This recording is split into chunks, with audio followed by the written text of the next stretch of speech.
10-Minute Jazz Lesson Podcast, episode 160.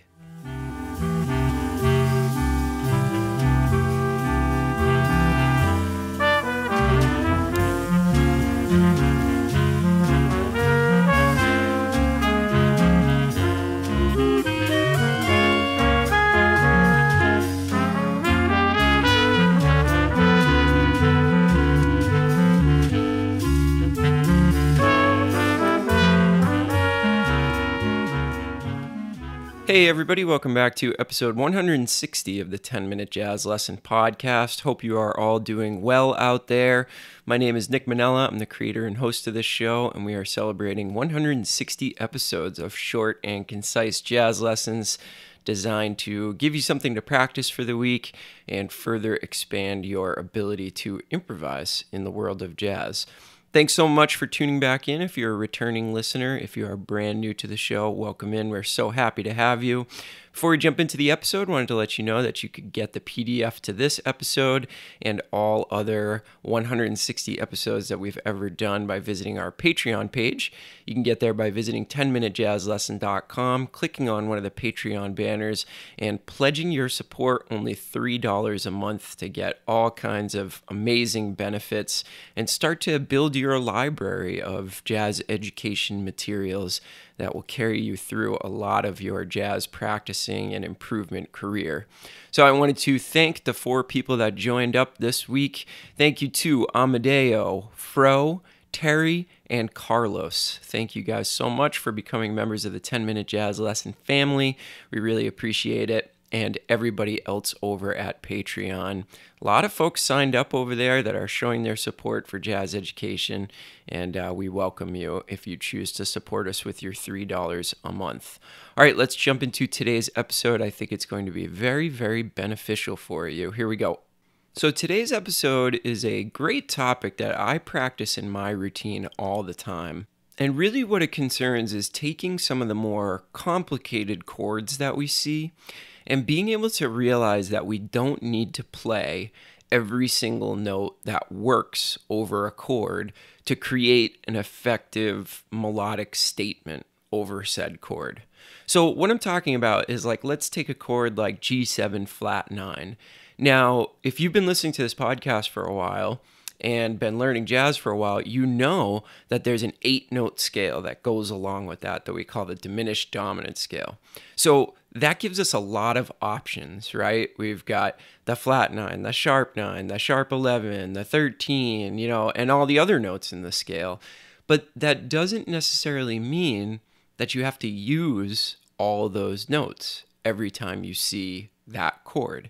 And in fact, if you do try to use all those notes, you can get into playing lines that are trying to do too much and just end up sounding like a jumbled mess of notes with no direction to them, right? So I think that's something that we can do, is realize that we can make a very, very effective statement by limiting our note choice and instead relying on a very small number of notes to make that statement we want to make. And the ironic part of this is that, sometimes we feel pressure to use all of these available tensions and state a certain sound as a complete sound, meaning I got to use all the notes in the scale so that people know that I'm playing diminished dominant.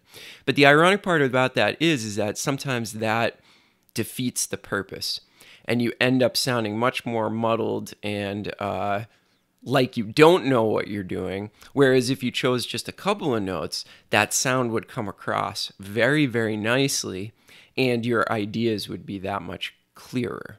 So what we're going to do is we're going to use a minor 2-5-1 as an example, because I think that some of the chords in a minor 2-5-1 are the culprits here of these things that we're talking about. So for example, if we have a minor 2-5 in C minor, the chords are going to be D minor 7 flat 5 and G7 flat 9, resolving to C minor 7. And I've got to admit, even in my own playing, after playing this for years very intensely every day, learning as much as I can as a professional musician, sometimes these chords still intimidate me a little bit. where when I see a D minor 7 flat 5, I know all of the connotations of that particular chord. Same thing with the G7 flat 9. I know, okay, that's diminished dominant. All right, what am I going to do over this? And I end up just playing way too much. So what if we were to take 4 notes from each of those chords and use those? Nothing else. We come up with and we figure out how to make an effective statement with 4 notes from each chord. Now, this will do a couple of things. First of all, it'll take a little bit of the mental strain of trying to figure out all of the notes that go along with each chord. So it'll simplify your life in that way.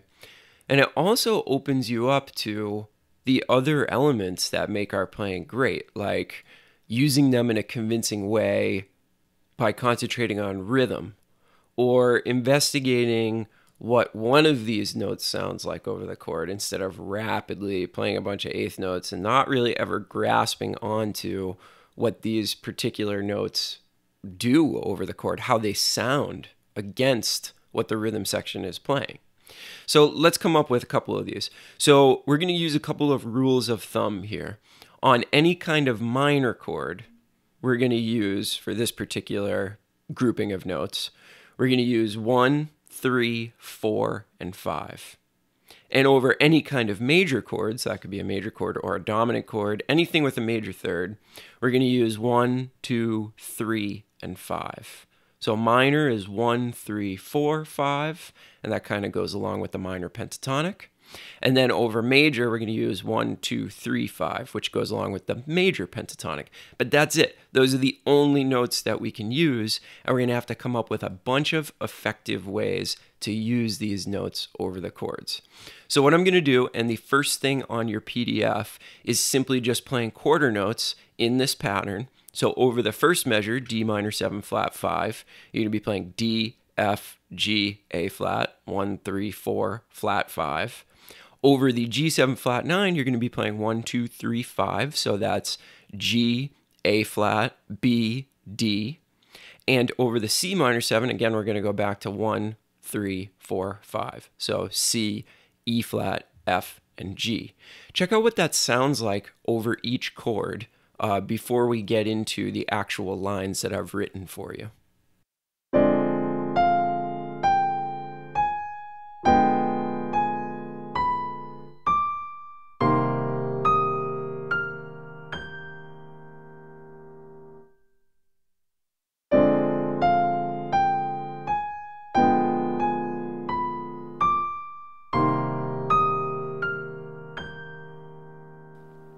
So there's actually a ton of information in just 4 notes over each chord, and you could spend like months and years working out all the different possibilities of using just 4 notes over each chord. There's some of the best notes over the chord, right? Because the triad is actually embedded in these 4-note patterns.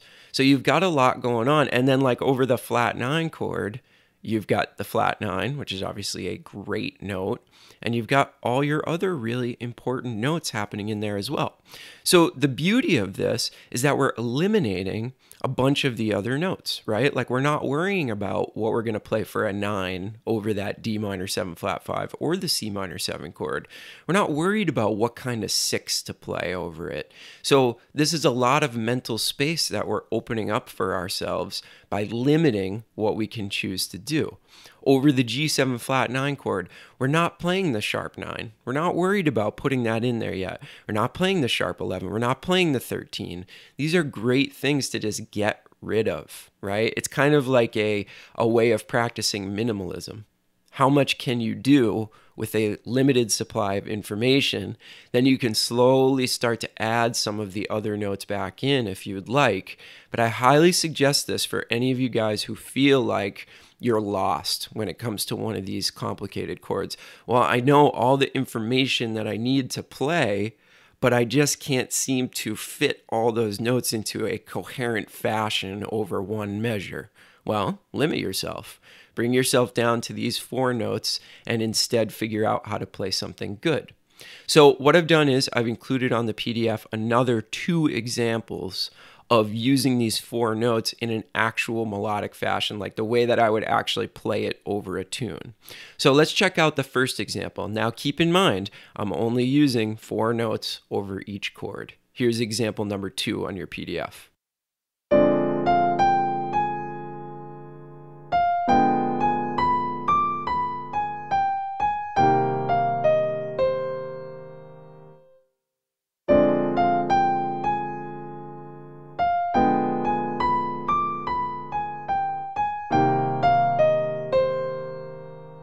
So there it is. That is only 4 notes over each chord. And I think it's a pretty effective melodic statement. Certainly something that you would not be embarrassed about playing over an actual tune.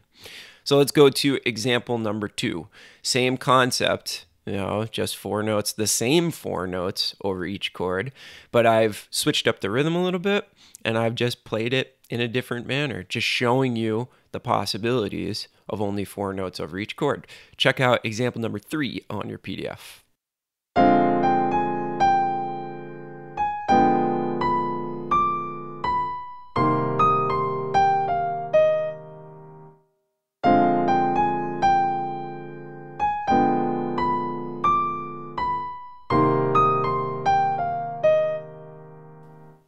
I actually really like that one. I think I'm going to go and learn that in all 12 keys and, start using it. And actually over the dominant chord, over the G7 flat 9, I didn't even use the flat 9, so I only used 3. I only used the triad to play that measure. So just it goes to show you that you can be even simpler than using 4 notes and create an effective solo. So let me know what you think about this. I think this should be of benefit to a lot of you out there. Clarify your harmonic language. You're going to play less, but what you play is going to be a lot more meaningful. And at the end of the day, I think it's that meaningful language that's going to make our playing great rather than playing just a million notes at a time. All right? Drop me any questions you might have in the 10-Minute Jazz Lesson Community Facebook group. Just look that up, request an ad, and I will certainly add you. We've been talking about a lot of stuff over there. So let me know what you think. Thank you so much to our new Patreon members. Thank you so much to everybody that is joined up on Patreon. If you'd like to do that, 10minutejazzlesson.com. Click on one of the Patreon banners, $3 a month. Get a whole host of benefits over there, and it keeps the podcast and episodes like this coming at you every week. Thank you so much, everybody. Have a great weekend, and we will talk to you soon. Bye.